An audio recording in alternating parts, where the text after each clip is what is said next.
Oh my gosh. Seeing Gobi again, albeit virtual, literally gave me chills. This is one amazing dog. It was a little less than 3 years ago that we first met Gobi, the little dog from the desert, and her rescuer, Dion Leonard. Dion, an ultra-marathoner, had been running a grueling race through the Gobi Desert and the Tian Shan Mountains in China when out of nowhere a small dog appeared and ran alongside him. Dion was amazed that the little pup could keep up and quickly bonded with her.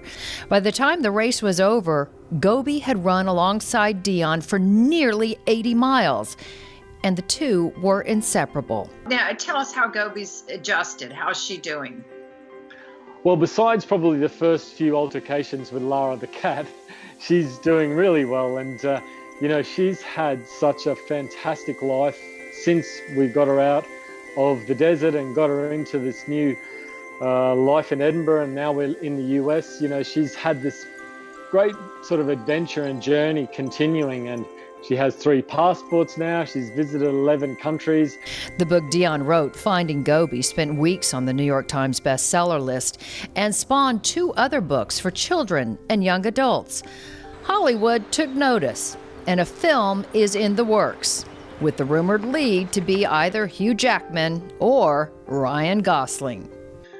Since then also we've had many, many wonderful things happen where we've met the royal family, for instance. Gobi's participated in part of the Paris Marathon as the first dog ever to run any part of the course there. Now, we didn't run the whole thing, but we were out there for the book launch, and she's met the president of Slovenia. And, we've been also able to use Gobi's story and her profile to help other animals in need as well, which is fantastic.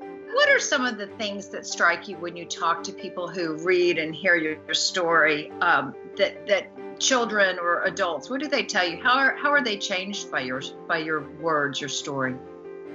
Well, that's really the most humbling part about it, and the thing that touches my heart the most is when I hear people, whether it be a child who's picked up the Young Readers edition and says to me, I speak at schools and I speak at libraries, and I'll get them to come up afterwards and they'll tell me, look, I'm not really a big reader. I've read your book. I love reading about your story with Gobi.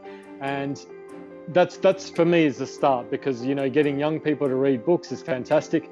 Then I might have someone who's older who's read the adult version and says to me, I connected with your tough childhood. I connected with how difficult you've had a life to get to where you are today. Dion says he is forever grateful that Gobi came up to him during that marathon in the desert.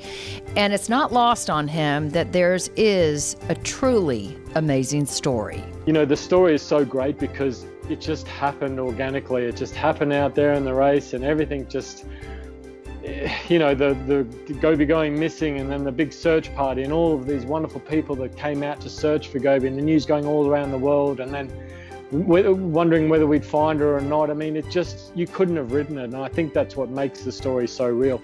Learn more about their books at findinggobi.com. Caroline Thau, Pet Pals TV.